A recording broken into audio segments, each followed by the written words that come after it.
Everyone, and you are very welcome to today's webinar.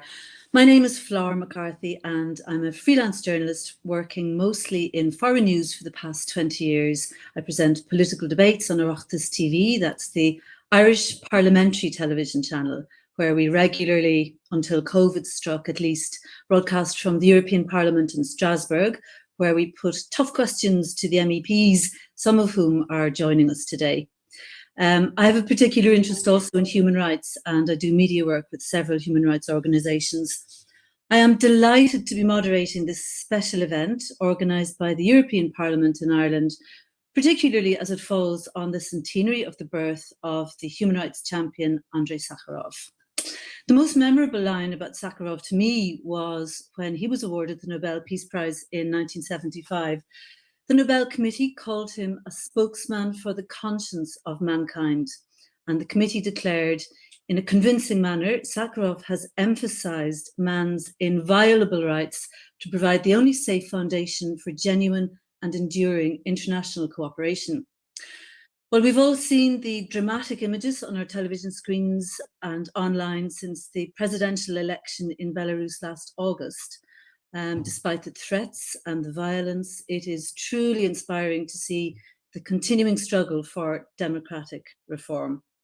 So we have much to discuss over the next 60 minutes or so. I'm delighted to say we're joined by a very distinguished panel to give their expert views. We've got MEP Billy Kelleher, Senator Ivana Bacik, MEP Seán Kelly, and Dr. Vladzimir Astapenka. We'll hear from each in turn, and at the end we hope to give you about 15 minutes for your questions. You can send them in at any stage, by the way, and we'll try to get to as many as possible before we finish up at 1:30. So thank you all very much for joining us. For those of you joining us who may be in Belarus or who speak Belarusian, I'll try my hand at a little welcome for you. Privatanya, you're very welcome to today's event. So just before we start, I want to introduce a quick video for you. Andrei Sakharov was a Soviet physicist and political dissident, known first as the father of the Soviet hydrogen bomb. Sakharov went on to lead an unrelenting fight against social injustice, advocated the release of dissidents in his country, and became one of the regime's most vocal critics. He was awarded the Nobel Prize, as we said, in 1975. The European Parliament has named its Human Rights Prize the Sakharov Prize for Freedom of Thought, and it's been awarded every year since 1988 to individuals and organisations defending human rights and fundamental freedoms. Last year, the prize went to the democratic opposition in Belarus.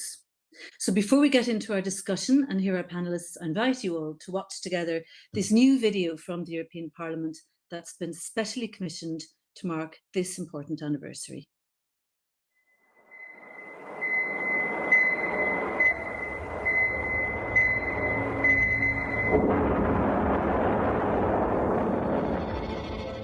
In the early 1950s, the Soviet Union's nuclear testing program was in full swing. Behind the design of what would become the hydrogen bomb was the Russian physicist Andrei Sakharov. In 1955, he realized with stark clarity after some conversations with the Soviet military that he had been instrumental in giving the most terrifying weapon to the government without having any control over its use. A little more than a decade later, Sakharov began publicly calling for the reduction of nuclear weapons. He even wrote to the government of the Soviet Union, warning them of the dangers of a nuclear arms race. Only when he got no response, he felt he had to publish it, and it was published in the West. The relationship between the physicist and the leaders of the Soviet Union hit a new low. But there were other reasons for this animosity. Sakharov was growing more interested in human rights advocacy and the defense of political prisoners. In 1975, he became involved in drafting the Helsinki Accords. This document aimed at improving relations between the communist East and the capitalist West. What the Soviet leaders didn't anticipate was that somebody would read the following articles, and the Article 7 of the Helsinki Accord, called Respect for Human Rights and Fundamental Freedoms. That year, Sakharov was awarded the Nobel Peace Prize. He continued to be the moral authority and kind of a grand figure of the dissident movement. By this point, Sakharov had become a thorn in the side of the Soviet Union authorities. They sent him into exile in the Russian city of Gorky, where he spent 7 years.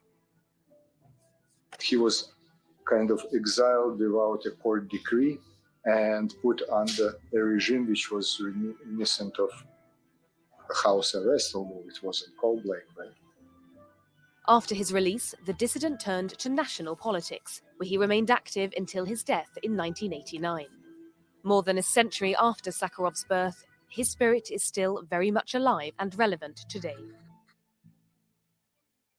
Сахаров – это символ шире, чем только советский. Конечно, Сахаров, его идеи о том, что прогресс, мир, безопасность и права человека – это связанные друг с другом, неразрывно связанные вещи, это очень важно. In 1988, the European Parliament created the Sakharov Prize for Freedom of Thought to honor the Russian dissidents' work. Sakharov supported the prize, knowing it would encourage human rights defenders. In 2009, the International Civil Rights and Historical Society Memorial won the award. И когда тот человек, с которым мы начинали вместе, да, вот работу мемориала, его премия приходит в мемориал, это очень лестно. Это очень лестно. Очень важно, потому что такая премия, как вот премия Андрея Дмитриевича Сахарова, она наглядно показывает неразрывность прав человека во всем мире. For over 30 years, the European Parliament has rewarded courageous individuals and organizations. From political opposition to victims of religious fanaticism. Это как показатель для остального мира, что все можно решить мирно, спокойно, с достоинством. The principle of this award is this person have expressed his freedom of thought and he dedicated his life to human rights. Este premio nos refuerza. Este premio nos da más energía para seguir luchando por los valores y principios de la democracia que ustedes comparten. نحن ننظر إلى أوروبا رمزاً للإنسانية، فأوروبا تثبت اليوم بأنها كذلك بالفعل.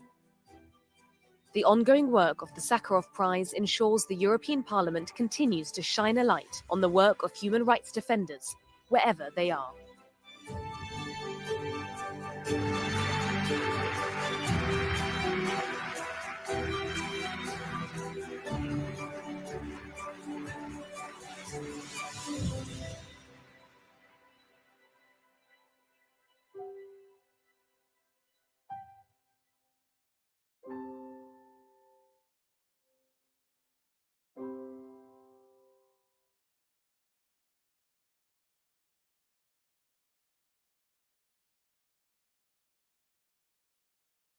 Okay. Yes, indeed. Am I ready to speak? Okay, thank you very much. Firstly, I'm delighted to be invited to speak here today, and I think it's very, very timely for a number of reasons. Obviously, it's the centenary of Andrei Sakharov, birth, a man who truly inspired even in the most difficult of times when the USSR was an oppressive regime, and where one's freedom to think could end with consequences like being exiled to Gorky or being disappeared. So there's no doubt he was a brave man, and his legacy continues to inspire us. And last year, the Parliament awarded the Sakharov Prize to the Belarusian opposition. And that in itself, I think, is an indication of how seriously we view the issue around Belarus, Alexander Lukashenko, and the fact that we don't have any form of democracy in this particular country, which borders the European Union, which for all reasons should be a vibrant democratic country, where it's situated in the heart of Europe. But unfortunately, we have the last living dictator now in Europe, Alexander Lukashenko, who has denied the basic democratic reforms that are needed to ensure that Belarus functions and has freedom both in terms of the individual, but also that political parties and opposition groups can advocate and agitate and represent and be part of the political democratic process. Unfortunately, that is not the case. And as recently as last year, when Alexander Lukashenko declared victory in the election that took place in August, there's been continual protests by hundreds of thousands of Belarusians who are just declaring that this particular election should be null and void, that there should be proper democratic reform, and that there should be free elections. And the European Union has supported that particular approach as well. As early as the 24th of September last year, the European Union said quite clearly that they did not recognize the legitimacy of the election, that it was not fair, it was not free, that there was gross interference, there was intimidation, opposition leaders were not allowed to stand. So in all things that we would consider normal in the European Union around elections, clearly is not the case in Belarus. And we then have this terrible tragedy, which we cannot forget, and that's why the Sakharov Prize is important in the sense that it has been awarded to the Belarusian opposition, but more importantly, that it doesn't allow us to forget that there are hundreds, if not thousands, of victims of Lukashenko's regime's violence, threats and intimidations in jails and being detained, being tortured, being physically tortured, mental torture, right throughout Belarus. So we have to keep advocating for that. And you can see the number of political prisoners that are, jailed, that are incarcerated at the moment, and this simply cannot be allowed to continue. And I think the European Union has brought forward sanctions with regard to about 40 Belarusian officials who are involved in various parts of the election, the running of the election that wasn't fair or wasn't free, and just keeping the regime propped up. But I think we have to take it a step further. We have to insist that there has to be further sanctions to tighten the grip around the Lukashenko regime, and to say quite clearly and categorically that democratic reforms are necessary and must happen immediately. But from a human rights perspective, the most immediate issue is the release of all political prisoners, those that were arrested, tortured, these pretend courts, some courts not even held in public. And we now find that many of those people were sentenced to 4 and 5 years just simply for protesting, for yearning for freedom, for advocating for democratic reforms in a country that should be a part of the normal European political process where democracies flourish. So we have to be conscious of that in the short and medium term, and continually highlight this particular issue of political prisoners and the torture of Seán. So I welcome all the human rights defenders groups and the NGO organizations that are continually out in Belarus, keeping this particular issue politically alive and to the fore. And the European Union, because of the fact that it has nominated the Belarusian opposition, the Sakharov Prize last year, we cannot forget either. And we cannot just simply go on and move to the next challenge or difficulty in the world. We must consistently stand foursquare with the people of Belarus, with the opposition, to declare that we want free democratic reforms. We want to ensure that there's proper elections, and that Lukashenko and his henchmen step aside and allow the proper elections to take place. And in the meantime, finally, we owe it to the individuals who bravely stood in front of the police and the army in Minsk and elsewhere across Belarus, protesting and just claiming that they have an entitlement to be heard, to be listened to, and to engage in the democratic process. So for all those reasons, I really do welcome this particular webinar.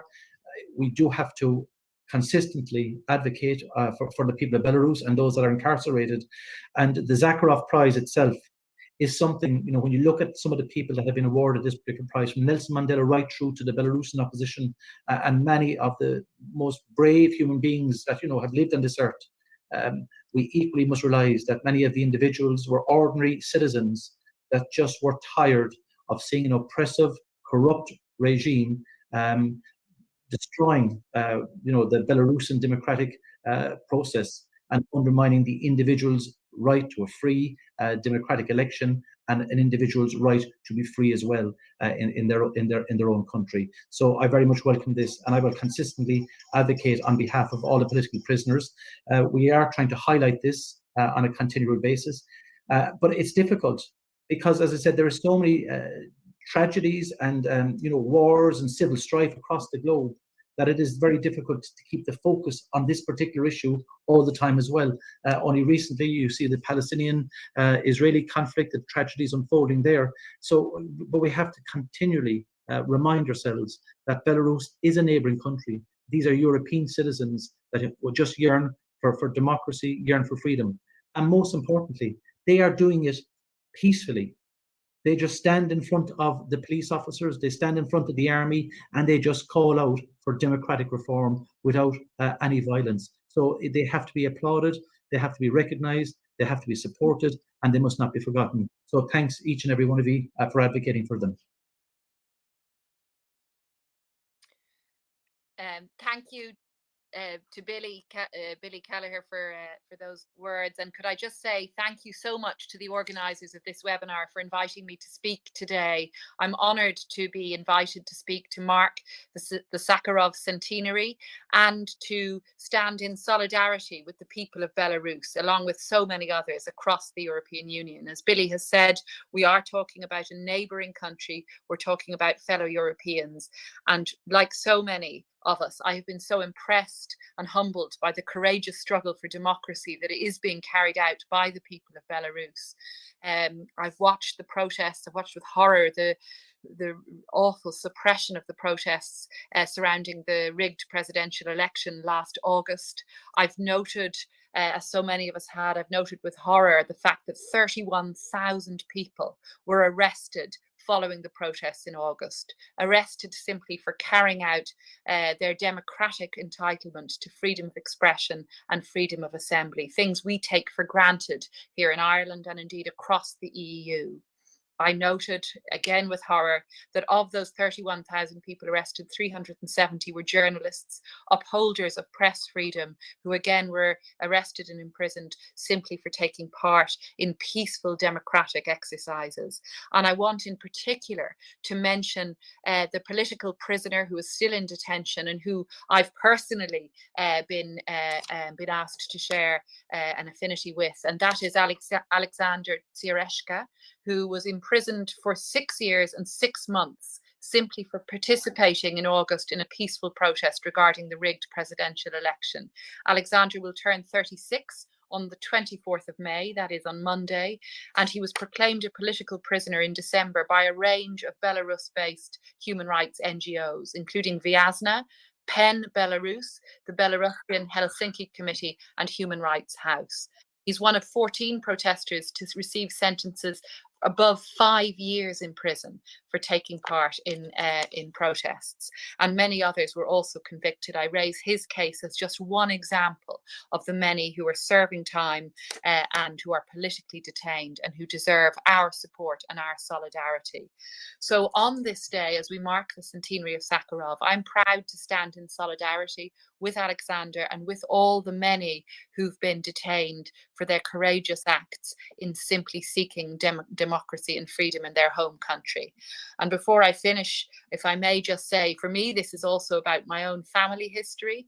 My father's family are from the Czech Republic originally, and my grandfather was imprisoned by the Nazis during World War II for his part in the Czech resistance. So for him, for my father, and for me, it's hugely important to remember just how easy it is to be complacent about democratic freedoms, how easy for us living in peaceful Europe it is to be complacent about our right to take part in peaceful assembly, our right to freedom of expression, and our right to a free press. We should never take these rights and freedoms for granted, and we must continue to stand in solidarity with those on our borders who seek the same rights and freedoms that we exercise every day without thinking.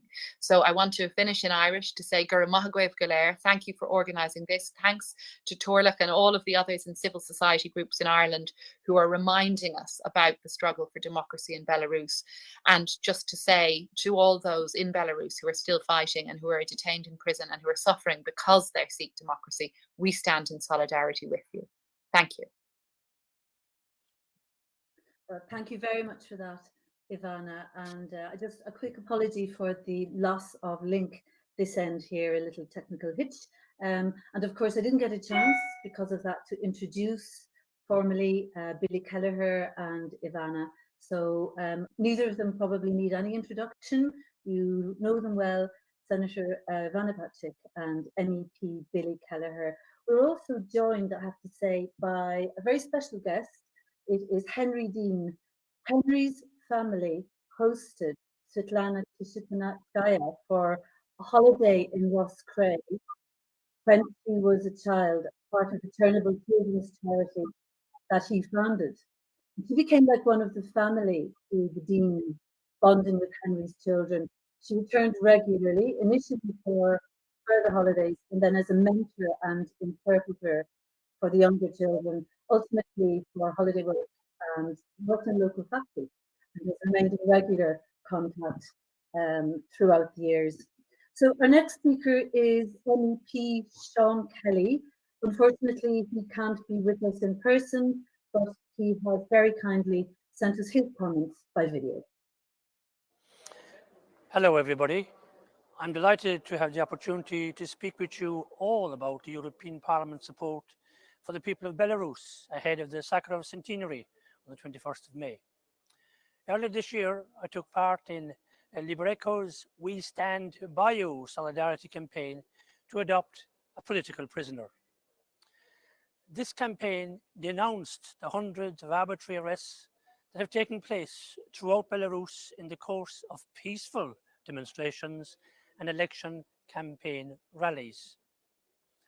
I adopted a young man named Artyom Miedzweski. Artyom is only 23 years old. He's a sushi chef who was arrested on the 19th of October 2020. He is serving a sentence of 3 years in a labor camp for doing this, participating on the 10th of August 2020 in a peaceful protest in Minsk regarding the rigged presidential election after being identified from a video of the protest. This is appalling. He is just one of the many peaceful protesters being held in prisons for exercising their right to participate in peaceful assemblies, express their opinions, and be involved in political activities. I condemn the violence of the Lukashenko regime and the repression of peaceful protesters. Last year, the democratic opposition in Belarus was awarded the 2020 Sakharov Prize for Freedom of Thought, the highest prize that the European Parliament can offer. They have shown great courage, resilience, and determination, and have stood and still stand strong in the face of threats and unbelievable intimidation. The European Parliament's support for the democratic opposition in Belarus will, of course, continue, and I wish you well for fruitful discussions today. Thank you very much. And our thanks very much to MEP Seán Kelly there. Well, our final speaker on the panel today, we are very, very pleased to have Dr. Vladzimir Astapenka. Dr. Astapenka submitted his resignation as ambassador to Belarus, Argentina, Chile, Paraguay, and Peru in protest on the day of Lukashenko's inauguration last September. He's now responsible for multilateral diplomacy in the National Anti-Crisis Management, headed by Pavel Shuka. In a distinguished diplomatic and academic career, he previously served as ambassador to Cuba, head of the Department of International Economic Relations in the Ministry of Foreign Affairs, and Jean Monnet Professor of International Private and European Law at the Belarusian State University. He participated in delegations to a range of multilateral organizations, including the UN General Assembly, the Council of Europe, and the OSCE, and holds a doctorate in international and European law. And Dr. Astapenka joins us today from the Polish capital, Warsaw. You're very, very welcome. Good afternoon, dear colleague speakers, dear participants. It is really a great honor for me to have this brilliant opportunity and make the presentation on behalf of the Democratic Forces of Belarus. Today is a really very special occasion, as the world community is marking the centenary of the birth of Andrei Sakharov, well-known scientist and human rights defender.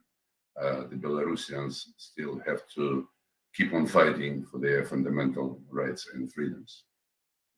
Following the falsified presidential elections back in August 2020, the Belarusians went out to the streets all over the country to express the protest against the official results. The reaction of the regime was brutal and merciless. Thousands of persons were beaten, arrested, and tortured during the first 3 days of the protest. Now, as we have come to the 286th day of protests, the casualties of Belarusians in the war waged by the regime are much higher. More than 35,000 persons arrested, at least 9 persons presumably killed, almost 400 political prisoners, over 3,000 cases against peaceful protesters. For me, that would mean that you would need to expand the membership of the European Parliament in order to be able to adopt all of the potential political prisoners that are now being investigated. Unfortunately, one figure in this table is stable: 0 investigations against the riot police, brutal actions against peaceful demonstrators.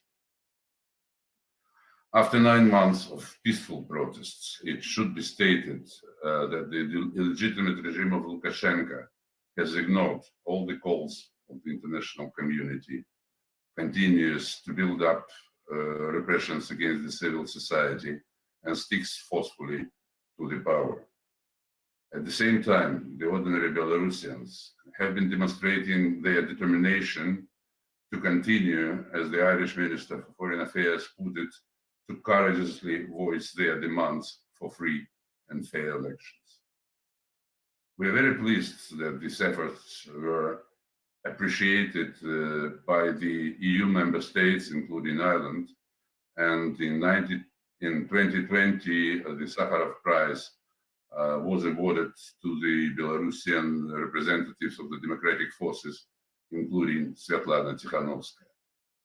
Your country had already provided the help and hospitality to her, as well as to 1,000 other children of Belarus following the aftermath of the Chernobyl accident.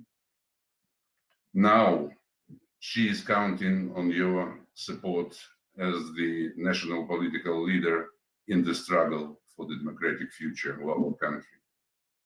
And this support is very valuable.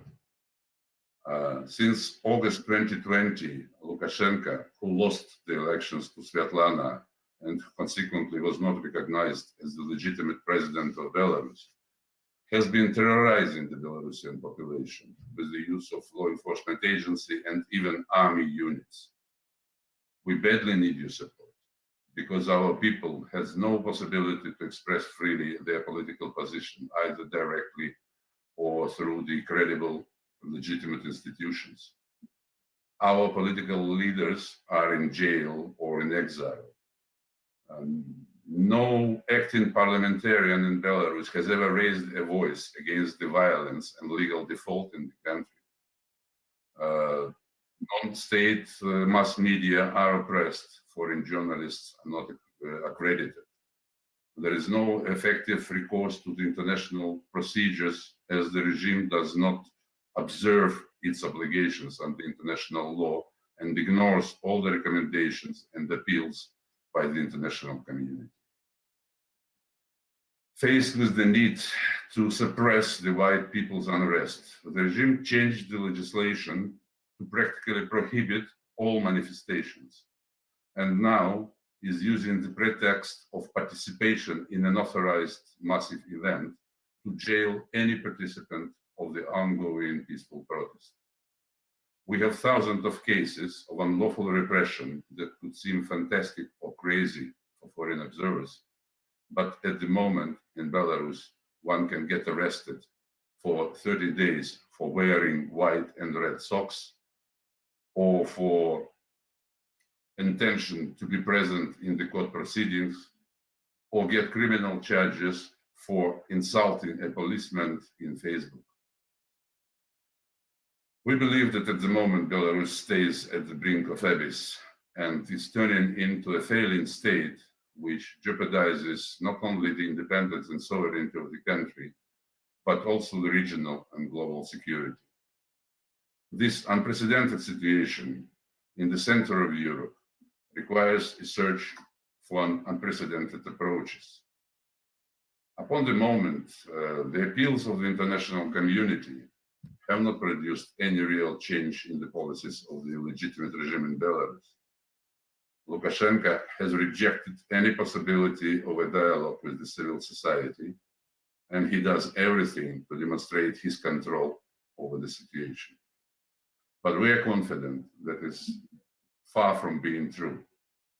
And here I would like to come back to the centenary of the Sakharov birthday and recall the time when I watched him live speaking at the Congress in the USSR back in 1989. Then, in spite of all the obstruction from the communists, Sakharov expressed his firm conviction of the absolute value of human rights. And today, the Belarusian laureates of the Sakharov Prize are inspired by his beliefs and build up the internal pressure on the regime. We realize that our pressure from inside may be significantly strengthened by the assistance from outside. And as a famous Irish proverb says, you will never plow a field turning it over in your mind. In this regard, we are confident that the position of the international democratic forces should be more active and more coordinated.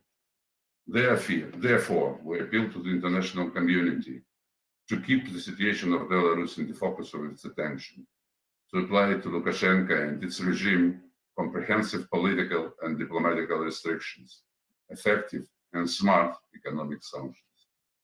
We firmly believe that special efforts should be made to create an independent international body for the in-depth investigation of human rights violations. One of the recent initiatives in search of a solution is the proposal to convene an international conference on Belarus with the participation of all the interested states and intergovernmental organizations.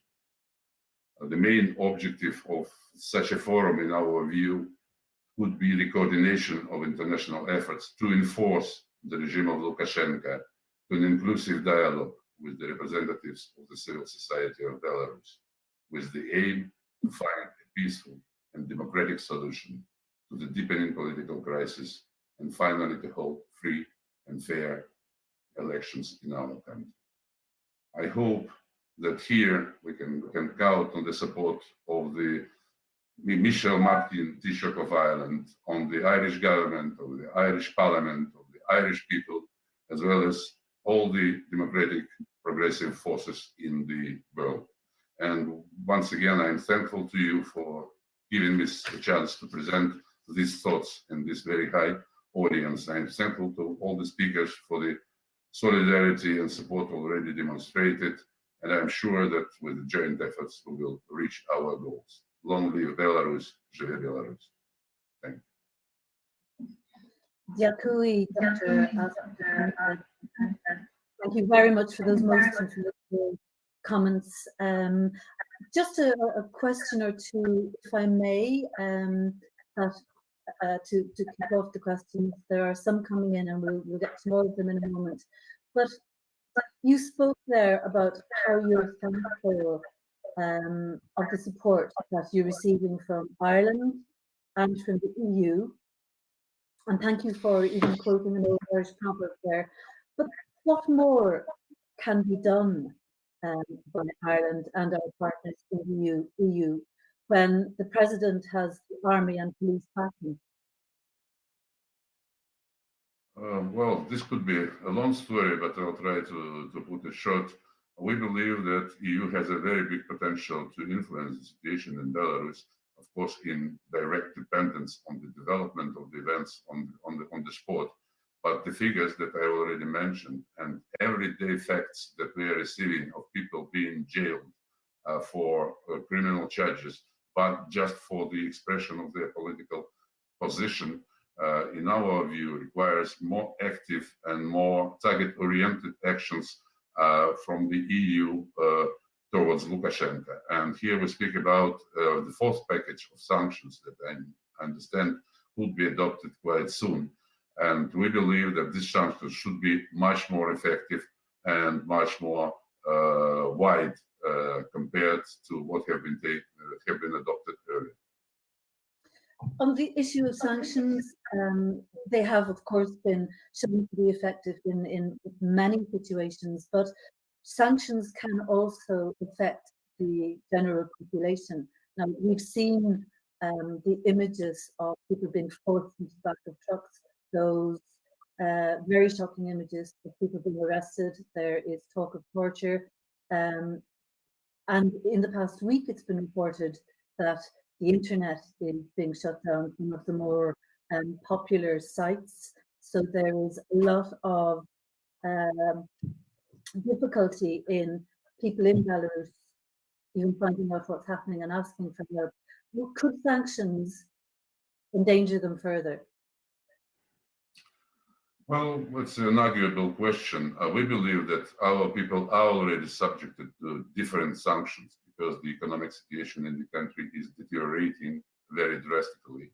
And there are, well, many opinions that would say that Lukashenko is already building a concentration camp in Belarus because the borders are closed, you cannot go out, you cannot go in, peoples are laid off, peoples are jailed, peoples are repressed, and this is going and going and going on.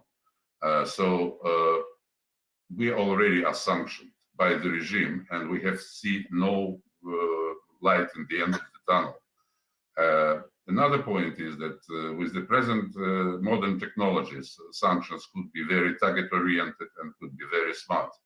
And here we have a lot of examples to say that there are purses of Lukashenko, there are those who made contraband operations under his regime, those who benefit from this situation and finance the Lukashenko police forces. So these sanctions, once again, should be smarter and more effective. And we will try to pass this message to the European policymakers and what we expect that we will be heard.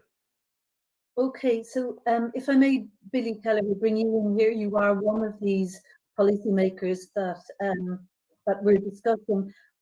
Tell us about EU plans for additional sanctions. What are those plans, and do you think they can be effective?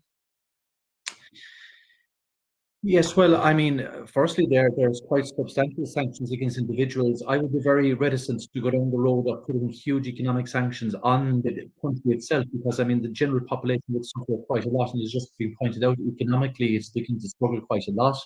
The COVID-19 pandemic has taken a grip there, and the broader economic fallout from that, coupled with the fact that, you know, when you don't have a free democratic system, well, then economics and the output of a country suffers as well. It's just a simple fact. But there is significant targeted sanctions on individuals. I think there's nearly 88 or 90 people that have sanctions on them. There would be a travel ban, for example, for individuals, asset freezing, inability to access funds internationally. So the people that are involved and around Alexander Lukashenko propping up his regime have had sanctions. And what we need to do is probably broaden sanctions out on another cohort of people that are supportive of it. So that would be the area. I mean, you know, you have people in the Interior Ministry, for example. You have people at the top of the police force and the army as well, who are using excessive force and who are effectively carrying out the instructions of Lukashenko and his henchmen. And then, of course, you don't have a free democratic judiciary, which is a case in point. I mean, for example, I highlight the individual that I've adopted at the head of Hakatuku, who was a 20-year-old student, and he was jailed on the 31st of December. He was sentenced last year to over 4 years for attending a protest last July, on the 14th of July, when there was concerns being expressed by the general population that opposition leaders were being intimidated and were being threatened and not allowed to contest the election. So you had this well of protest on the 14th of July. Kelleher attended it, and we now find that on the 31st of December last year, he was sentenced to 4 years in jail. And that is just one situation. So, I mean, what we want to do is to highlight the political prisoners as individuals. That's why we try to use their names. They're just not a concept or an abstract. They are people who are representative of the vast majority of the Belarusians who just want a free democratic process where they can engage in political reform, where they can advocate and agitate. And that's not the case. And then on top of that, we do need to have targeted sanctions on individuals who are continually propping up the Lushenko regime and carrying out intimidations, threats and violence against the general population. Thank you, Billy. And can I just remind our guests who've joined us for the webinar that ask your questions, please, on the panel, on the chat on the right-hand side of your screens. There's a question in here, another one for you, Billy. Do you think there's a danger that the question of Belarus could be forgotten in the news cycle? It is a terrible thing to say. It is not a competition, obviously, but the Israeli-Palestine conflict has just bounced back up to the top of our news stories. Can this be a problem in situations such as Belarus? And Dr. Astapenka, I'll ask you that as well. Yes, well, I am concerned. I mean, that's really why, I do welcome seminars like this. I do welcome the fact that the Belarusian opposition were granted the Sakharov Prize last year, because it does elevate it. But I mean, what we have to do is continually advocate now for the people of Belarus and for those who are incarcerated. And it is a problem. Unfortunately, there's no shortage of tragedies across the globe. And, from time to time, we're all guilty of it. It's the next tragedy, the most immediate one, that we always focus on, and that's only the nature of who we are and what we are. But at the same time, we have to continually remind ourselves that this issue is not going away. Lukashenko has bedded himself in for a 6th term. He has effectively dismantled any democratic process, and he's dismantled the free independent judiciary and the media. So for all those reasons, it is something that we must not allow forget. And the issue, of course, is we must reward peaceful demonstration. I mean, if there was violence at these demonstrations by the demonstrators, well, then obviously it would elevate this issue into the news bulletins. But they are doing it in a peaceful way with huge humility and a dignity. And they're doing this day in, day out across Belarus. And, they are not the violent protesters. They are peaceful protesters. But sometimes peaceful protest can be forgotten, but we must not allow that to be the case. That's a very good point. And Vladzimir, on that and the news cycle, is it very difficult to try and keep this issue in the news? Well, I fully share the position already expressed by my colleague. Indeed, the mass media, world mass media, has its own pattern to follow, and every day you need new events to be covered. And the Belarus is not on the top agenda as it used to be in August and September. On one side, it looks quite natural, but on the other side, we should not forget, yes, that there is a country in the center of Europe in the 21st century that has no legitimate president, that has no legitimate parliament, that has no legitimate government, and people there in the country has no real possibility to express themselves, to elect those they want to elect, but they are fighting for this right, and they are fighting peacefully. In response, they face all kinds of brutalities and repressions, and yes, the attention of the world media would help once again raise this question to the appropriate political level, and such events as this webinar, of course, is an instrument to draw the attention to this problem And we are once again very thankful to you for this opportunity. And indeed, we're very thankful to you for outlining it for us in such stark detail. You're speaking to us, Vladzimir, from Poland, and of course, other members of the opposition are in prison or are scattered across Europe. How difficult is it for you all to coordinate? With modern technologies and under this COVID restrictions, we are already used to work online, and we are maintaining working contacts with all our democratic centers that are scattered around Europe. Yes, we have the office of Svetlana Tikhanovskaya in Vilnius. We have the headquarters of ex-candidate for presidential elections, Valery Tsepkalo, in Riga. We have our activist teams working in Kiev, in Poland as well.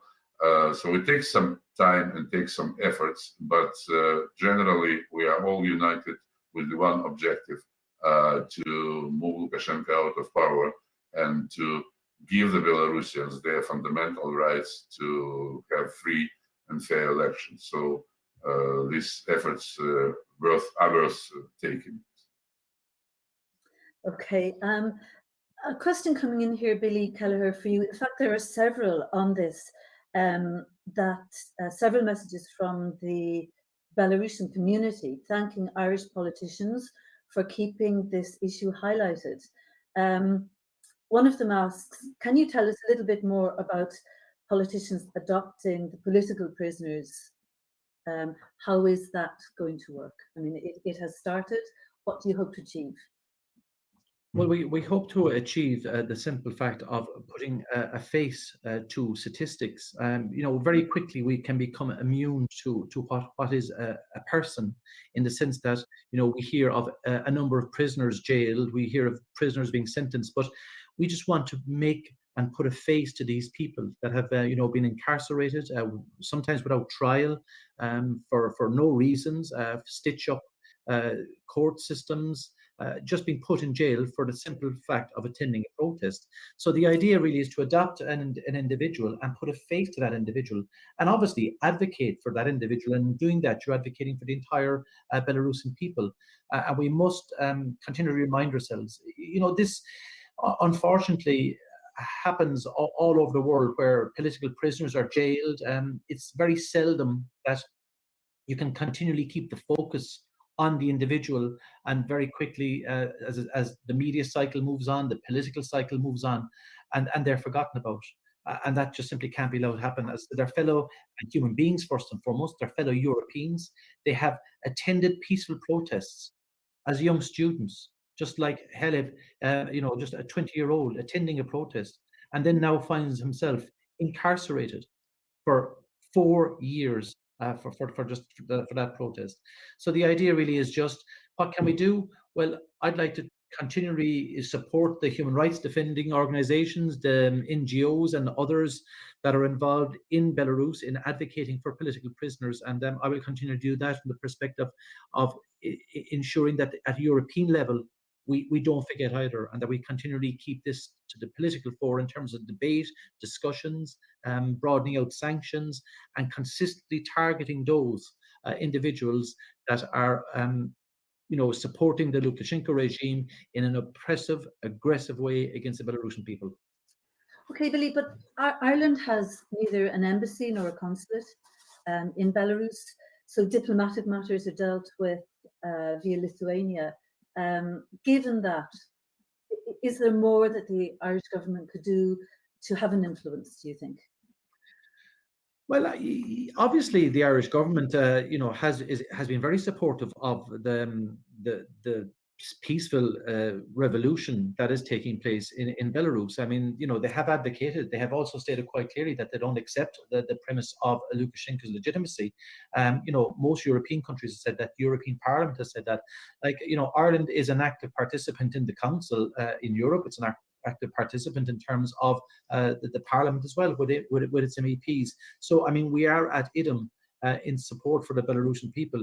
Can we do more? Should we do more? Of course. When you have people that are incarcerated for years after sham trials and after being set up by an illegitimate government, well, yes, we can do more. But what we should be doing is encouraging and focusing the European Union, for example, to insist on broadening out the sanctions of, to hurt the individuals rather than the Belarusian people. And then, of course, we have to be conscious of the fact that, you have Russia surrounding Belarus politically or geographically, but also politically, supporting this dictatorship. And, that's an issue of concern as well. I mean, we have to accept that Lukashenko is being encouraged all the time and supported all the time, not just from within, but outside as well by other actors. And we have to be conscious of that. And certainly the Irish government should be using its voice, even in the context of the UN Security Council. If there's fundamental breaches of human rights, well, then they should be referred, as in Belarus should be referred to international criminal courts. Yes, these are the things that we must be looking at, because we cannot, as I said, expect the people of Belarus just to continually turn up a protest, and advocate without there being some form of support from outside in terms of trade sanctions, referring Lukashenko and his regime to international courts, etc. Thank you, Billy. And Vladzimir, on that, Billy Kelleher there mentioned the wider geopolitical scene, and we've been talking about what the EU can do. However, there are many other international bodies and legal instruments. What are your tactics there? Well, I would say that in general, Belarusians have very high expectations of the potential support of the EU, and they already appreciate all the solidarity expressed. But still, we are looking for additional forms that could sort of move this dialogue further. We are speaking with different structures of the EU, with the European Parliament members, with the European Commission, with the European External Action Service, discussing different options. Convening an international conference in Belarus is one of them, but there are other things that could be done institutionally. For example, we put on the discussion the idea of setting up a special representative of the EU on Belarus, as it used to be the case on other different regions in the world. And we believe that such a decision could help focus the attention of the EU institutions on this subject, and could help organizing this interaction in a more effective way. There are other actions that could be taken politically, diplomatically. Recently, we had a very interesting case when 3 EU ambassadors did not participate in the ceremony of presenting credentials to the legitimate president. We appreciated this position of the EU ambassadors, but we are not quite sure what would happen with the next ceremony. So in this case, we believe that EU could consider a question of diplomatic engagement in general, and come to a common position on this matter in order to coordinate this position among the EU member states, and to have this position clearly worded for the legitimate regime. So we keep on cooperating on different issues, and we still hope that we will manage to find effective solutions for it. Briefly, we spoke there about how Belarus is isolated, but there's a question here about Russian backing. What can be done about that, if anything? It's a question for me. Yes, yes, sorry. Well, Russian backing is a fact of life, and we know that Belarus largely depends on Russia. In economic terms, more than half of its trade turnover is directed to Russia, and we're bound, basically, as the neighbors, to cooperate, to actively be engaged in different projects. And it's difficult to imagine that Belarus would be really cut off from this eastern, I would say, dimension of its policies. But at the same time, we believe that Belarus is, as an independent country, should have its own national interests defended, should have its sovereignty protected. These are sacred things that should not be traded under any circumstances. And here we appreciate very much the support that we already received from the European Union, from the USA, and we hope that we would not endanger all these points with all our efforts once again to solve the internal Belarusian crisis that need to be solved internally, but ideally with the active help of the international partners. Okay, and Vladzimir, there's a lighter question in here. Two people actually have asked, what was your reaction to the Eurovision banning the Belarus entry to this weekend song contest? Well, this is basically a people's initiative. It was initiated a long time ago, and finally the sort of official Belarusian representatives were not admitted, were not invited to the Eurovision. At the same time, there is no alternative representation of Belarus at this context. It's a pity.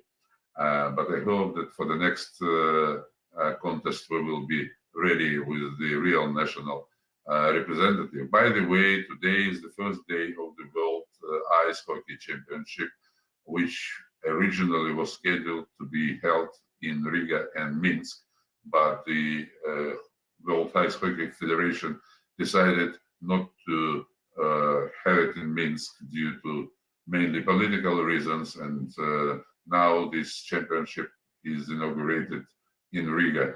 There are other cases when the regime was basically denied the possibility to use all these cultural, sports, and other events in order to prove its legitimacy to the outer world. So we will keep on sort of making initiatives on the international arena to keep regime as isolated as possible. Okay, and it just shows how, as you say, the cultural and sporting events can help in that. We're coming to close of business, unfortunately, and Billy, I just want to ask you, there's a comment here, Irish MEPs are the second largest MEP group in the parliament from any country to support Belarus, so that is thumbs up for the Irish MEPs there on this issue. Any final thoughts from you? Final thoughts? Well, look, final thoughts really, like everything else, we just have to keep solidarity with the Belarusian people, and that just is not advocating in a light manner. We have to be very, very vocal and forceful consistently, and we must not forget. I just think that, like 14th of July was when the protest really stepped off last year. We're almost a year to that again. There's been no major changes. Lukashenko regime is well embedded. The people are continually protesting. They are continually agitating and advocating. But at the same time, until, I believe there is a free democratic election, until we have an independent judiciary and an independent media in Belarus, well, we have a lot of work to do. But look, I take on board what Vladimir says in terms of what the European Union could do to highlight and support more. Certainly a conference on Belarus, where we can discuss all these issues, where we can give a platform to the opposition in Belarus to explain what is happening, I think would be a step in the right direction. But equally, I also think that sanctions and the continual tightening of sanctions around the individuals that are propping up Lukashenko's regime and inflicting suffering on the Belarusian people is something that we must continually pursue as well. So the final thoughts are to thank you very much for highlighting this, remembering the spirit of Sakharov, and the human rights element of all of this as well. It's not just a political issue. This is fundamental human rights. People have a right to elect a government. They have a right to have free democratic elections. They have a right to be free. And they certainly have a right not to be incarcerated for advocating for those things. Thank you very much, Billy Kelleher. And we go to Warsaw and Dr. Vladzimir Astapenka for the final comments today. What are your thoughts? Well, once again, I would really sincerely thank you for this opportunity, for this very interesting discussion, and for the most important, for the solidarity that you are expressing. It's very important for the protesters in Belarus to know that they are not alone, that the world is with us. And with this support, with this notion, we will keep on fighting.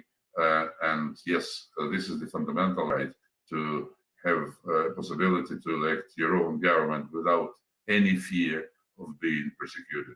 So we're fighting for these rights. We count on the international support, and we are confident that with our joint efforts, we will be able to get to our point. Thank you once again for this opportunity. Well, thank you very much for joining us. Dziękuję from Dublin and from the European Parliament Liaison Office here in Dublin. My thanks also, of course, to our other speakers, Billy Kelleher, MEP, Senator Ivana Bacik, and MEP Seán Kelly for his video. We hope that you, the viewers, got a lot out of this discussion today, and a greater understanding of the European Parliament and Belarus and the direction that is going in, and maybe some insight into what has been happening and what can be done. So thank you all very much for joining us too, and for sending in great questions. And thank you very much to the brilliant organisers. Apologies for my technical hiccup there a little earlier, and please keep an eye out for further events. Thank you all very much.